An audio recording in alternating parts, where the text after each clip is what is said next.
السلام عليكم ورحمة الله وبركاته. إن الحمد لله وحده والصلاة والسلام على من لا نبي بعده وعلى آله وصحبه أجمعين. أما بعد فأعوذ بالله من الشيطان الرجيم. بسم الله الرحمن الرحيم. إن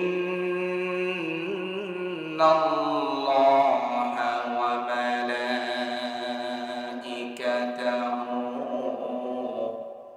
يصلون على النبي يا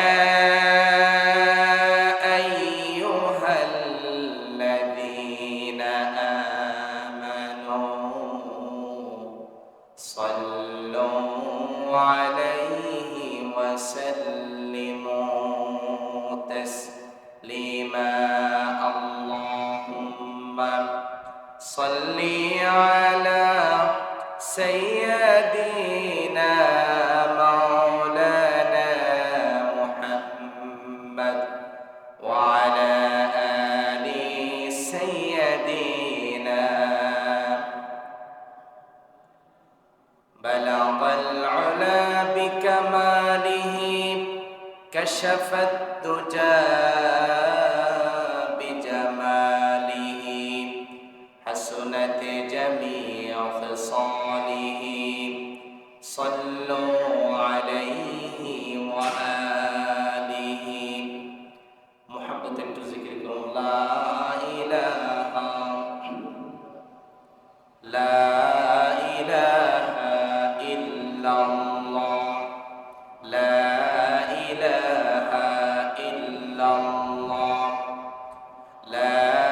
إله إلا الله. لا إله إلا الله محمد رسول الله صلى الله عليه وسلم. ঐতিহ্যবাহী লোহাগড়া থানার অন্তর্গত পূর্ববাড়ি হাটবাজার কেন্দ্রীয় শাহী জামে মসজিদে আগত সম্মানিত প্রাণপ্রিয় মুসল্লিয়ানে কেরাম, মহান আল্লাহ রাব্বুল আলামিনের শাহী দরবারে লাখ কোটি শুকরিয়া আদায় করছি, নত শিরে সুজুদ পেশ করছি, শ্রদ্ধায় সিজদা করছি যে মহান আল্লাহ তাআলা আমাদেরকে অত্যন্ত দয়া করে, মায়া করে, মহব্বত করে ভালোবেসে সাইয়্যিদুল আইয়াম সপ্তাহের শ্রেষ্ঠ দিন ইয়াউমুল জুমআহ তথা জুমার দিনে সবার আগে মসজিদে এসে আলোচনায় শামিল হওয়ার তৌফিক দান করেছেন। এই জন্য আমরা অন্তরস্থল থেকে শুকরিয়া আদায় করছি আলহামদুলিল্লাহ। দরুদ এবং সালাম পেশ করছি আমাদের সকলের প্রাণ প্রিয় নবী, সর্বকালের সর্বযুগের সর্বশ্রেষ্ঠ মহামানব সাইয়্যিদুল মুরসালিন, ইমামুল মুরসালিন, খাতামুন নবিয়্যিন জনাব মুহাম্মদুর রাসূলুল্লাহ সাল্লাল্লাহু আলাইহি ওয়াসাল্লামের উপর। সম্মানিত উপস্থিতি, আপনারা সকলেই জানেন মুহররম মাস শুরু হয়েছে, মুহররম মাস চলছে। মুহররম মাস হচ্ছে হিজরি বছর বা হিজরি সনের প্রথম মাস। এই মাসটি অত্যন্ত মুবারকপূর্ণ একটি মাস। বিগত জুমায় মুহররম মাসের গুরুত্ব, ফজিলত, এই দিনে আমাদের করণীয় এবং 10ই মুহররম আশুরার দিনের ঐতিহাসিক প্রেক্ষাপট নিয়ে কোরআন সুন্নাহ থেকে আপনাদের সামনে আলোচনা তুলে ধরছিলাম। মুহররম মাসের একটি বিশেষ দিন হচ্ছে ইয়াউম আশুরা, অর্থাৎ আশুরার দিন। এই দিনটি অত্যন্ত ফজিলতপূর্ণ এবং ঐতিহাসিকভাবে তাৎপর্যপূর্ণ একটি দিন। আজ থেকে কয়েক হাজার বছর পূর্বে 10ই মুহররম আশুরার দিনেই আল্লাহ তাআলা পৃথিবীর কুখ্যাত স্বৈরাচারী জালেম ফেরাউন এবং তার দলবল থেকে তার নবী সাইয়্যিদুনা মূসা আলাইহিস সালাম এবং তার বনী ইসরাঈলকে ফেরাউনের কবল থেকে নাজাত দিয়েছিলেন। এই জন্য মূসা আলাইহিস সালাম আল্লাহ তাআলার শুকরিয়া আদায় করে 10ই মুহররম আশুরার দিনে একটি রোজা রেখেছিলেন। অতএব আমরা জানতে পারলাম 10ই মুহররম আশুরার দিন হচ্ছে মূসা আলাইহিস সালামের বিজয়ের দিন আর পৃথিবীর কুখ্যাত স্বৈরাচারী জালেম ফেরাউনের পতনের দিন। এই জন্য মূসা আলাইহিস সালাম শুকরিয়া স্বরূপ রোজা রেখেছিলেন 10ই মুহররম। আর মূসা আলাইহিস সালামকে অনুসরণ করে আমাদের প্রাণপ্রিয় নবী মুহাম্মদ সাল্লাল্লাহু আলাইহি ওয়াসাল্লাম 10ই মুহররম আশুরার দিনে সিয়াম পালন করা শুরু করে দিলেন। আমি গত জুমায় আপনাদেরকে বলছিলাম রমজানের রোজা ফরজ হওয়ার পূর্বে আশুরার রোজা ফরজ ছিল। পরবর্তীতে যখন রমজানের রোজা ফরজ হয় তখন আশুরার রোজা অপশনাল হয়ে যায়, ঐচ্ছিক হয়ে যায়। রাখলে সওয়াব, না রাখলে গুনাহ নাই। যদিও বা আশুরার রোজাটা মুসলমানদের জন্য অপশনাল, ঐচ্ছিক বিষয়, এর পরেও ফজিলতের দিক থেকে আশুরার রোজা পবিত্র রমজান মাসের রোজার পরে ফজিলতের দিক থেকে অনন্য স্থান দখল করে আছে। অন্তত পক্ষে দুটো কারণে মুসলমানদের জন্য আশুরার রোজা ছেড়ে দেওয়া উচিত হবে না। কয়টি কারণে? দুইটি কারণে। এক নাম্বার কারণ হলো আমাদের নবীজি মৃত্যুর আগ পর্যন্ত আশুরার রোজা রেখেছেন। দুই নাম্বার কারণ হচ্ছে ফজিলতের দিক থেকে রমজানের পরে আশুরার রোজার ফজিলত তাৎপর্য বেশি। নবীজি আশুরার রোজার ব্যাপারে বলেছেন, সিয়ামু ইয়াউমি আশুরা আহতাসিবু আলাল্লাহ আন ইউকাফিরাস সানাতাল্লাতী ক্বাবলা। নবীজি বলছেন, আমি আশা রাখি যে আশুরার রোজার বরকতে আল্লাহ তাআলা পূর্বের 1 বছর সগীরা গুনাহ মাফ করে দিবেন। সুবহানাল্লাহ। সুতরাং এই দুইটি কারণে আমাদের আশুরার রোজা বাদ দেওয়া উচিত হবে না। আমরা প্রত্যেকেই আশুরার এই সিয়াম পালন করব ইনশাআল্লাহ। গত জুমায় বলছিলাম আশুরার রোজা 10ই মুহররম 10 তারিখের সাথে 9 তারিখ কিংবা 11 তারিখ মিলিয়ে রাখতে হবে। কারণ 10ই মুহররম আশুরার দিনটাকে ইহুদি খ্রিস্টানরাও সম্মান করে, তারাও মর্যাদা দেয়। সম্মান দিয়ে ইহুদি খ্রিস্টানরাও আশুরার দিন একটি রোজা রাখে। কিন্তু মুসলমানদের আমল ইহুদি খ্রিস্টানদের সাথে যেন মিলে না যায়, এই জন্য নবীজি বলছেন 10 তারিখের সাথে 9 তারিখও একটা রোজা রাখতে বলছেন। আজকে হচ্ছে মুহররম মাসের 5 তারিখ। মুহররম মাসের কয় তারিখ? 5 তারিখ। তাহলে 10 তারিখ হবে আগামী বুধবার। আগামী বুধবার যদি 10ই মুহররম হয় তাহলে আমরা মঙ্গলবার 9 মুহররম একটা রোজা রাখবো, বুধবার 10ই মুহররম আরেকটা রোজা রাখবো। এই হচ্ছে রোজা রাখার সিস্টেম। আল্লাহ রাসূল এভাবেই রোজা রাখতেন। আমরা সবাই মুহররম মাসের রোজা রাখবো তো ইনশাআল্লাহ। আল্লাহ তাআলা আমাদের সবাইকে 10ই মুহররম এই দুইটি রোজা রাখার তৌফিক দান করেন। আমরা আওয়াজ দিয়ে পড়ি আমিন। সম্মানিত উপস্থিতি, আশুরার এই দিনটি ঐতিহাসিকভাবে যেমন তাৎপর্যপূর্ণ, এই দিনটি যেমন ঈমানদারদের জন্য একটি বিজয়ের দিন ছিল, ঠিক তেমনি ভাবে এই দিনটি আবার মুসলমানদের জন্য একটি সুখের দিন, অত্যন্ত বেদনাকৃত একটি দিন। কারণ 10ই মুহররম আশুরার দিনেই নবী করিম সাল্লাল্লাহু আলাইহি ওয়াসাল্লামের মৃত্যুর 50 বছর পরে 61 হিজরিতে 61 হিজরি সনের 10ই মুহররম এই আশুরার দিনেই ইরাকের কারবালা নামক প্রান্তরে নবী করিম সাল্লাল্লাহু আলাইহি ওয়াসাল্লামের প্রিয়তম দৌহিত্র, তার অত্যন্ত প্রিয় নাতি ইমাম হাসান রাদিয়াল্লাহু তাআলা আনহু সপরিবারে এই নবীর উম্মতের কিছু দুর্ভাগা মানুষের হাতে নির্মমভাবে শহীদ হয়েছেন।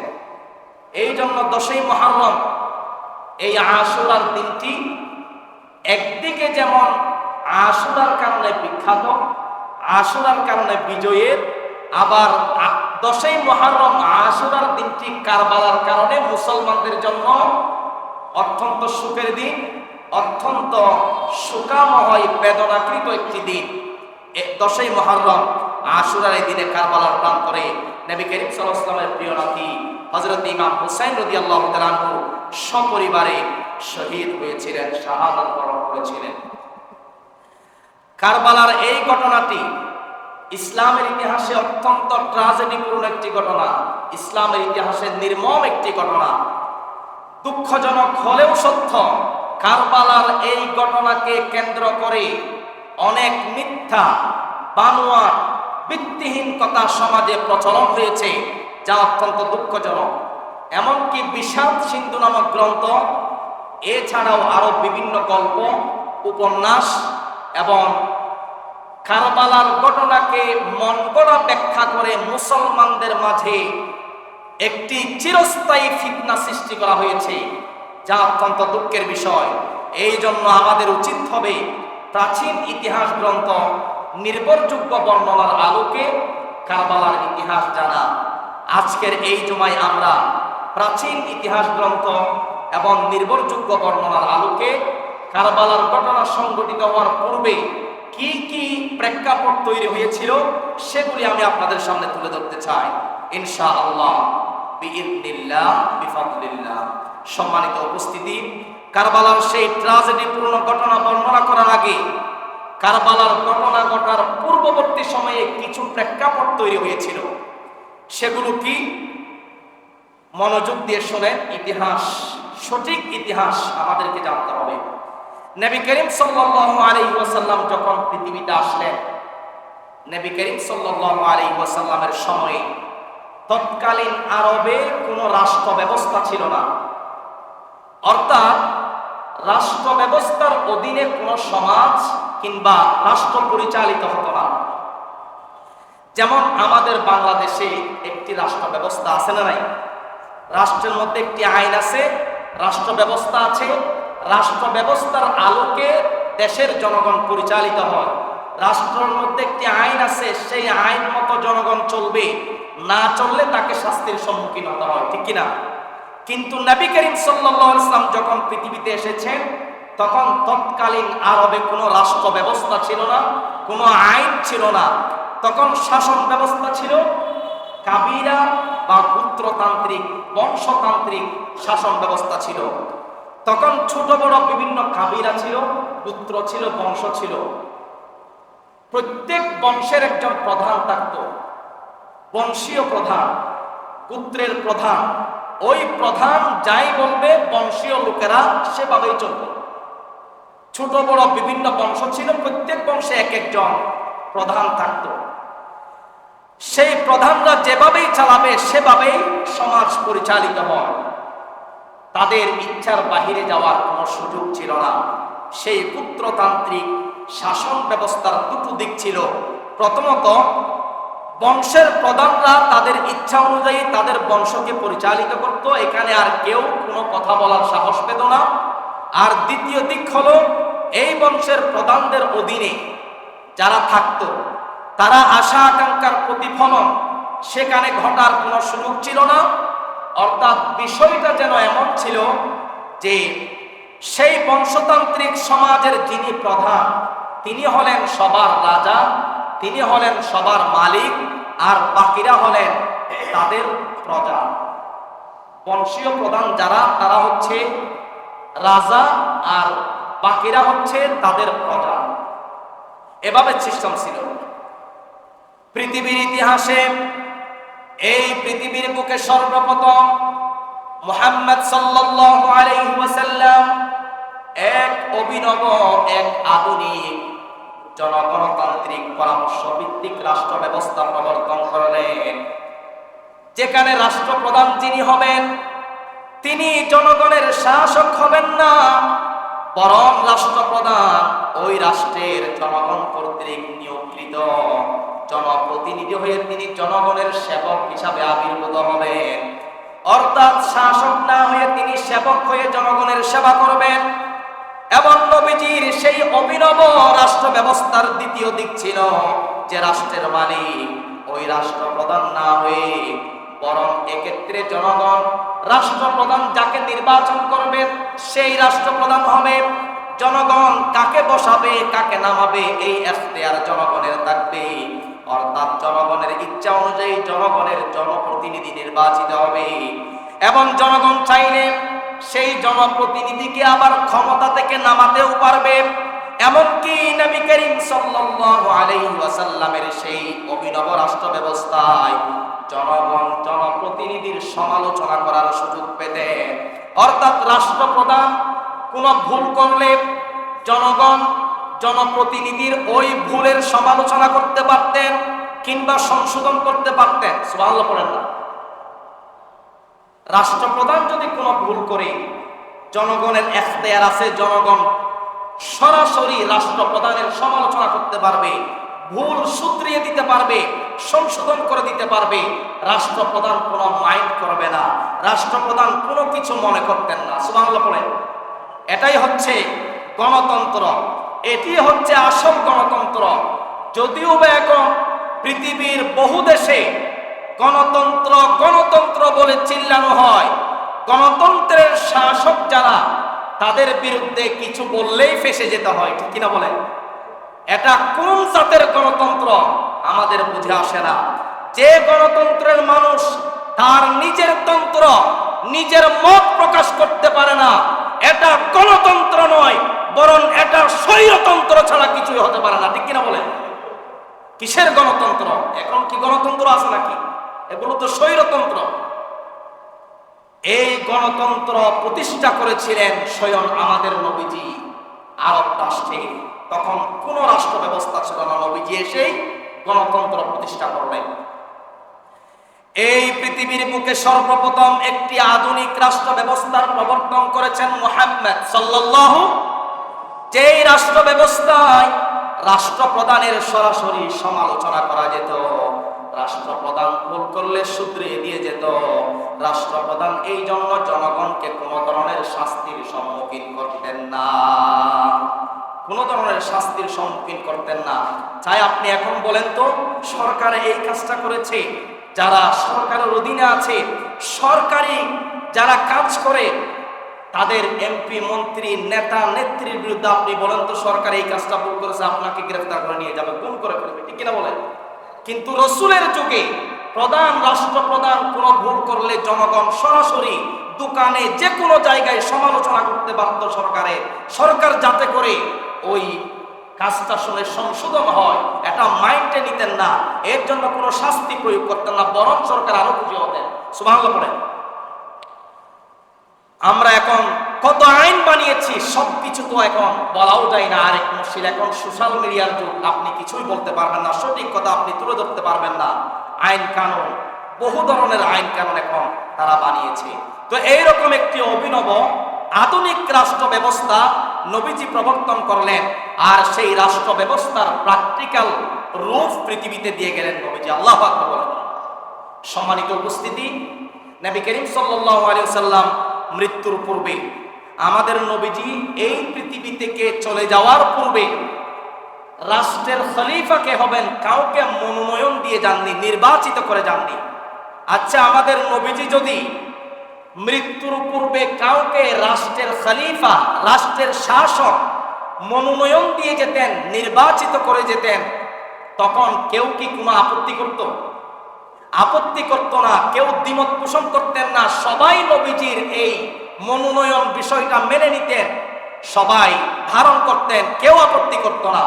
কিন্তু নবীজি যেই রাষ্ট্র ব্যবস্থার স্বরূপ উদ্ভাবন করলেন তার প্র্যাকটিক্যাল নমুনাও তিনি রেখে গেলেন।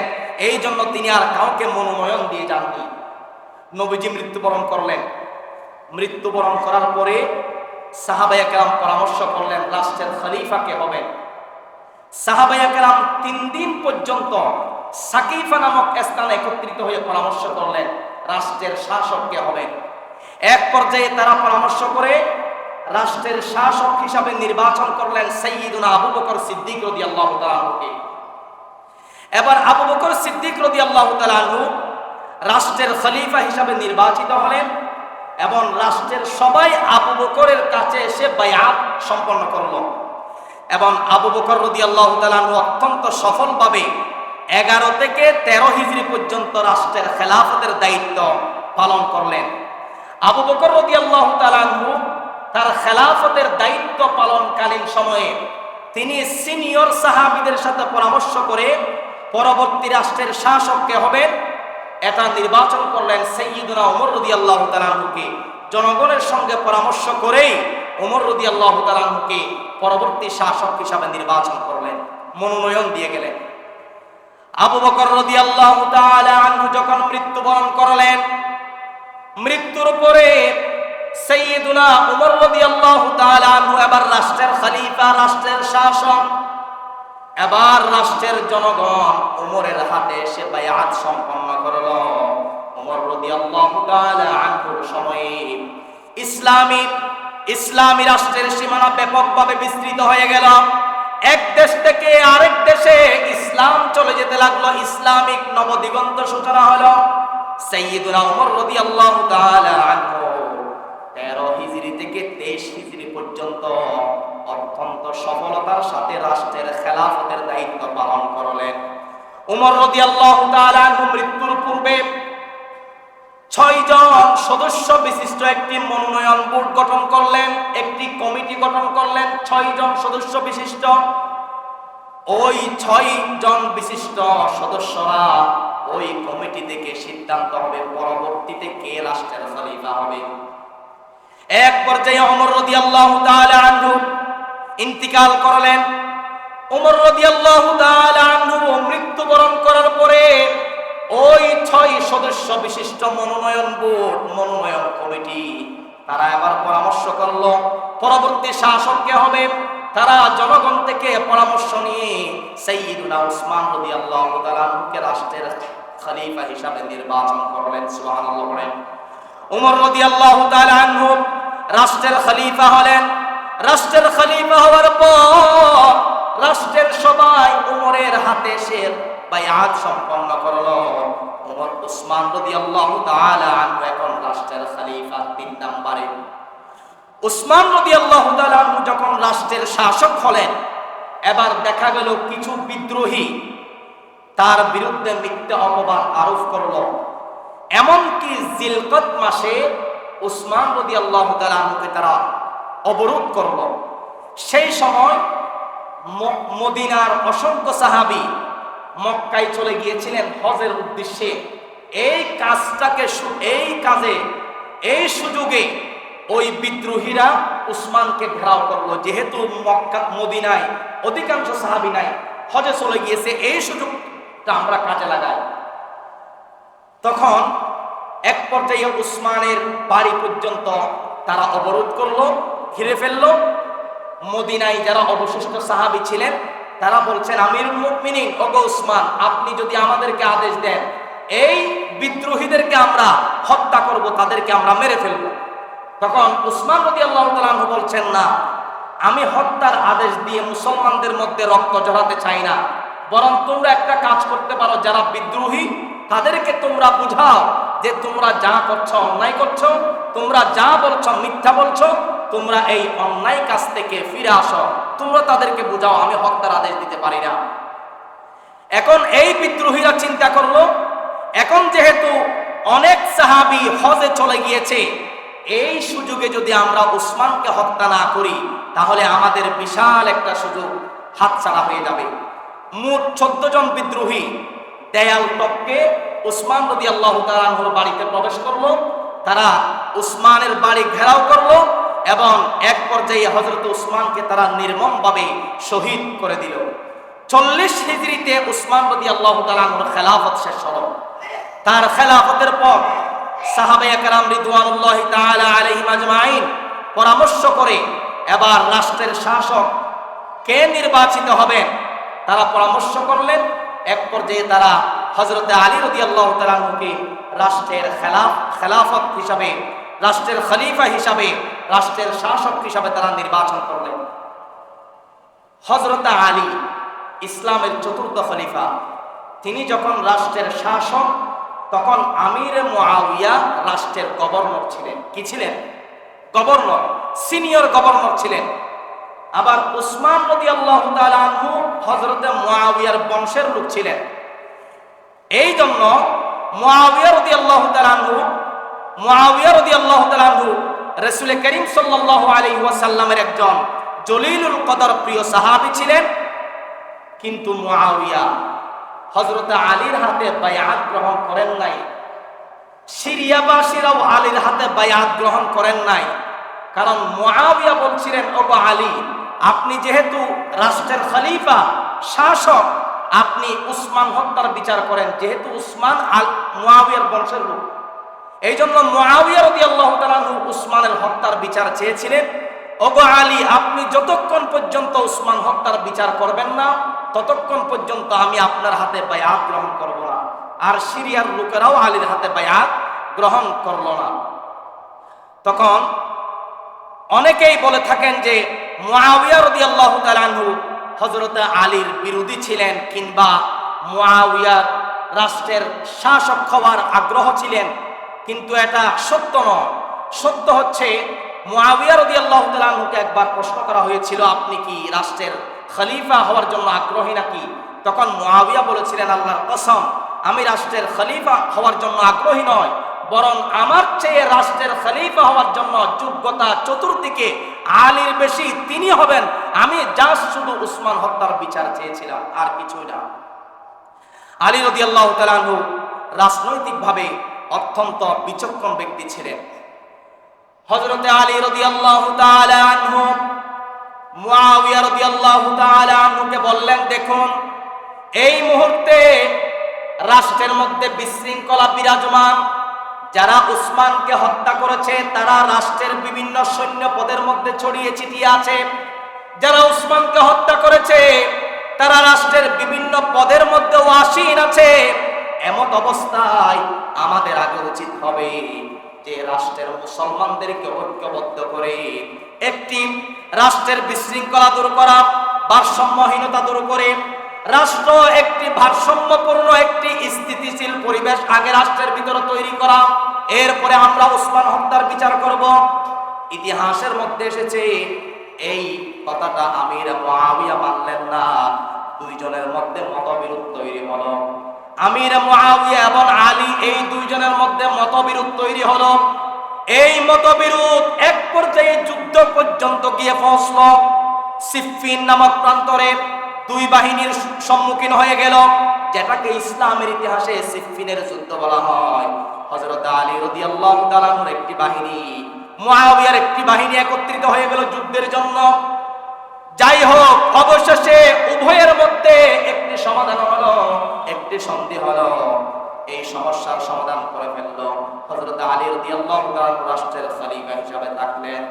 আলী রাদিয়াল্লাহু তাআলা আনহু মৃত্যুর পূর্বে তার পুত্র ইমাম হাসান রাদিয়াল্লাহু তাআলা আনহুকে মনোনয়ন দিয়ে গেলেন।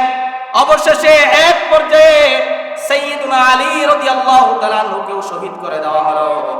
যারা আলীকে শহীদ করেছিল তারা ওই কুচক্রী মহলের লোক ছিল যারা উসমানকে হত্যা করেছিল। তারা হত্যা করে নিজেরাই প্রচার করলো যে আলী রাদিয়াল্লাহু তাআলা আনহুর হত্যার সাথে আমির মুআবিয়া জড়িত ছিলেন।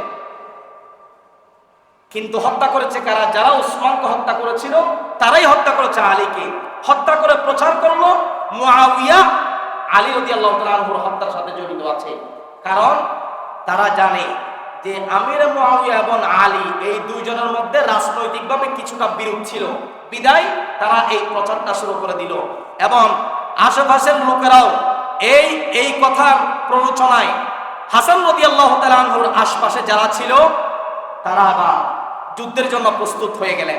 যে মুসলমানদের মধ্যে দুই গ্রুপ এখন ফিতনায় জড়িয়ে যাবে, দুই গ্রুপের মধ্যে একটি অনাকাঙ্ক্ষিত যুদ্ধ আসন্ন, এই অবস্থা লক্ষ্য করে ইমাম হাসান রাদিয়াল্লাহু তাআলা আনহু স্বেচ্ছায় খেলাফতের পদ ছেড়ে দিয়ে মুআবিয়া রাদিয়াল্লাহু তাআলা আনহুর হাতে খেলাফতের দায়িত্ব হস্তান্তর করলেন।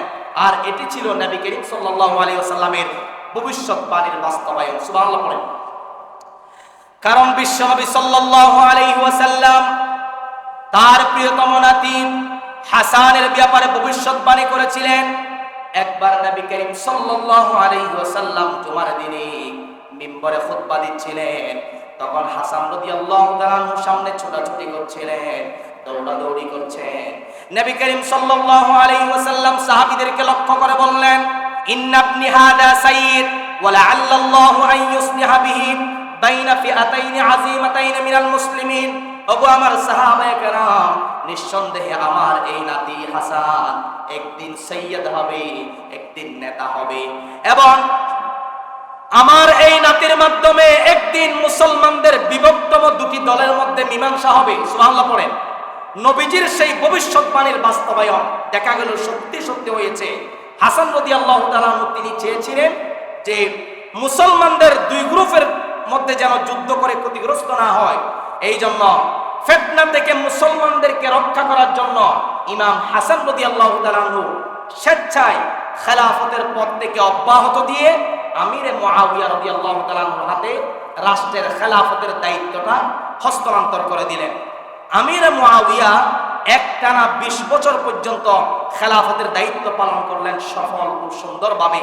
হযরতে মুআবিয়া রাদিয়াল্লাহু তাআলা অধীনে মিল্লাতে ইসলামিয়া একতাবদ্ধ, তাকে গৃহযুদ্ধের বদলে পারস্পরিক সৌহার্দ্য ও ভ্রাতৃত্ব বজায় থাকে।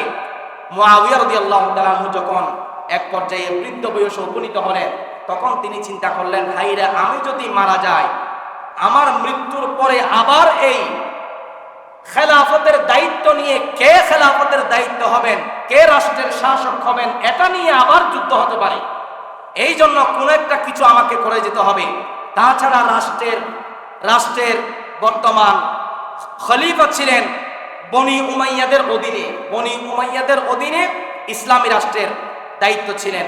যদি পরবর্তী খলিফা বনি উমাইয়াদের বংশ থেকে না হয়ে অন্য বংশ থেকে হয়, তাহলে আবার এক শ্রেণীর মানুষ উস্কায়া দিবে এবং মুসলমানদের মধ্যে দুই গ্রুপের মধ্যে রক্ত ঝরাঝরি হতে পারে, সংঘর্ষ হয়ে যেতে পারে।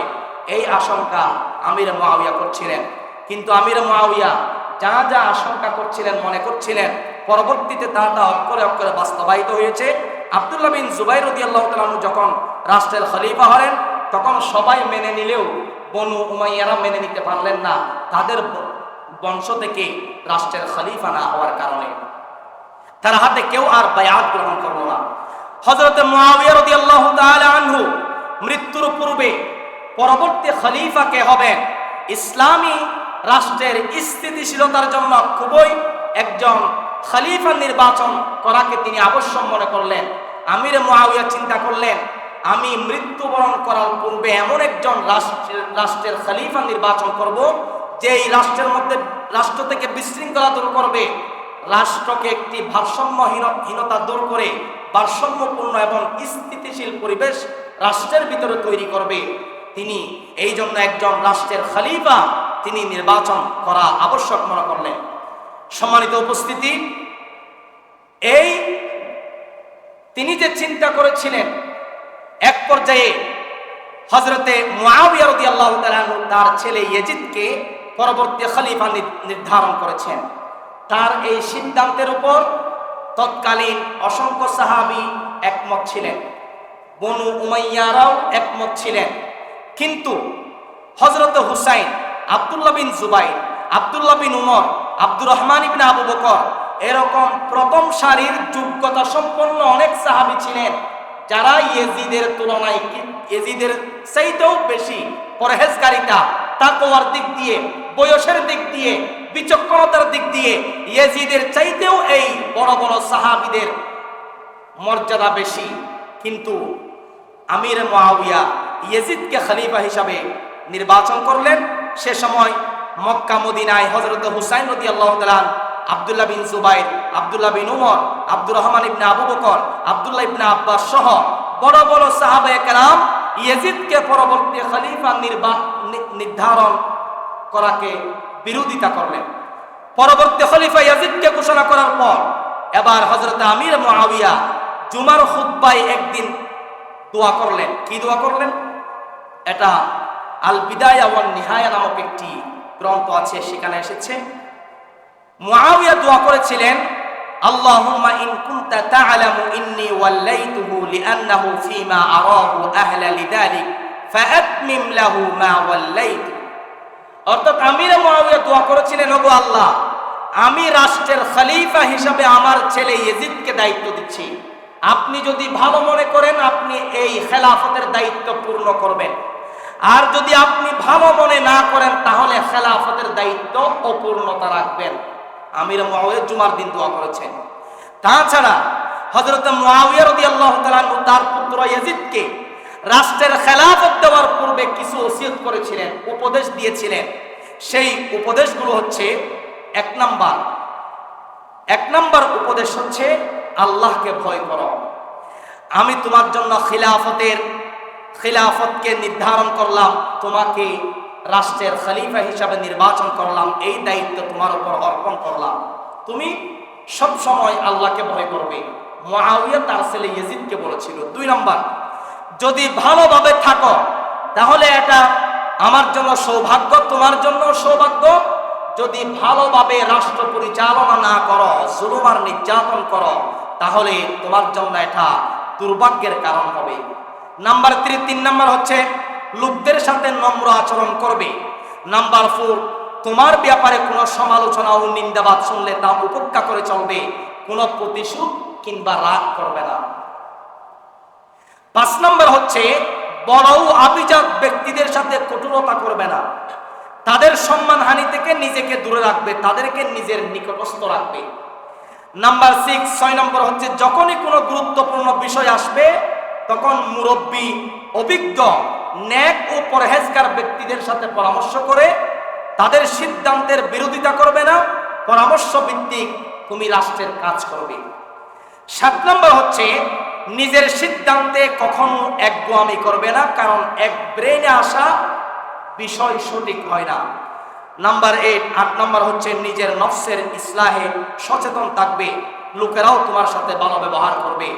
নাম্বার 9 নম্বর হচ্ছে মানুষকে আপত্তি করার সুযোগ দিবা না, কারণ মানুষ খারাপ বিষয় খুব দ্রুত ছড়ায়।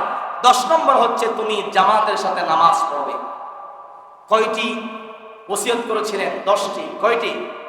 মুআবিয়া তার ছেলেকে দায়িত্ব দেওয়ার আগে 10টি ওসিয়ত করেছিলেন।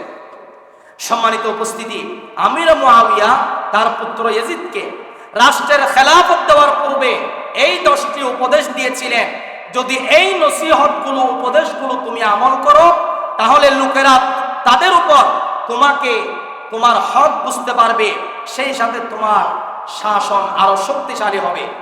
হযরত মুআবিয়া রাদিয়াল্লাহু তাআলা আনহু মৃত্যুর আগেই হযরত আয়েশা রাদিয়াল্লাহু তাআলা আনহা, হযরত আবু হুরায়রা, হযরত আব্দুর রহমান ইবনে আবু বকর তারা ইন্তেকাল করলেন।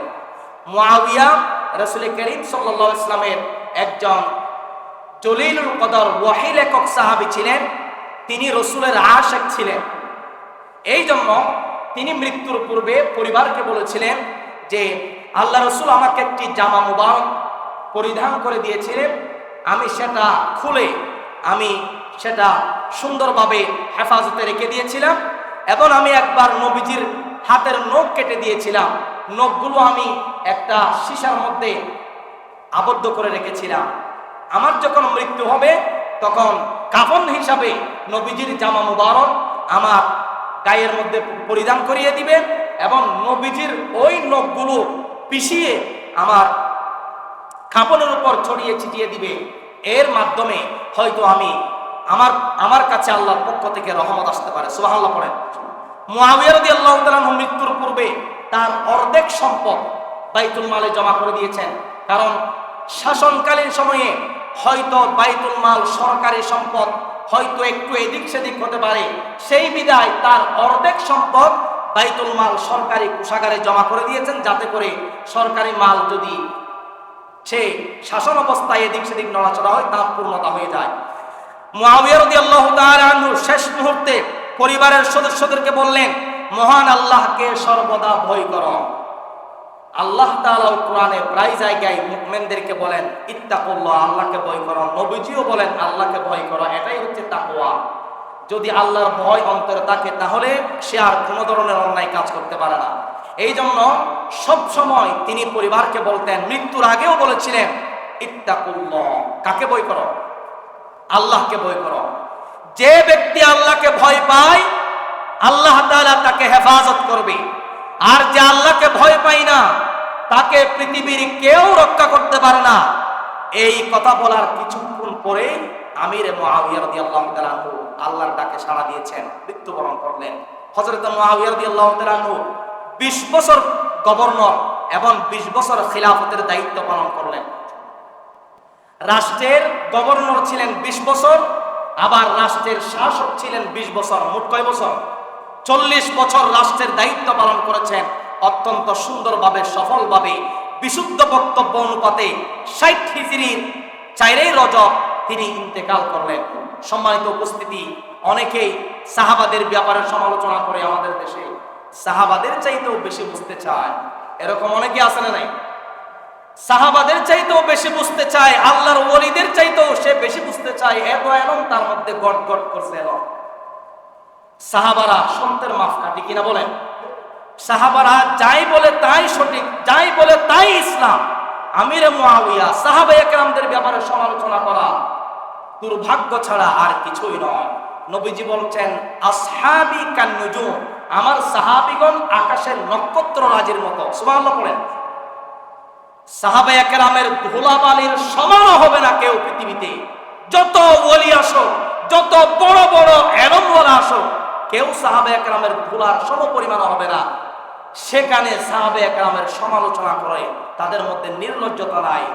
নির্লজ্জতা না থাকলে তারা এই কাজটি করতে পারে। এমনকি সাহাবায়ে কেরামের সমালোচনা করলে ঈমান পর্যন্ত চলে যায়। যাই হোক, আমির মুআবিয়ার ব্যাপারে সমালোচনা হবে না, কোনো কথা ছোটাছুটি হবে না। আমির মুআবিয়া নয়, বরং কোন সাহাবীর ব্যাপারে আমাদের কোনো দ্বিমত থাকবে না, কোনো আপত্তি থাকবে না, ঠিক কিনা বলেন? সবাই নবীজির সাহাবী।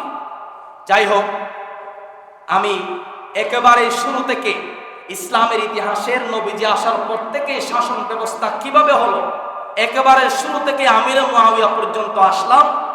এরপর থেকে কারবালা নামক প্রান্তরে যেই ঘটনাটি হয়েছে এটা এরপর থেকে শুরু হবে। যাই হোক, সময়ও শেষ হয়েছে। আগামী সামনের জুমায় আমরা বাকি কথা আমরা ইনশাআল্লাহ শেষ করবো। আল্লাহ তাআলা আমাদেরকে তৌফিক দান করেন। আমরা পড়ি আমিন। আসসালামু আলাইকুম ওয়া রাহমাতুল্লাহ।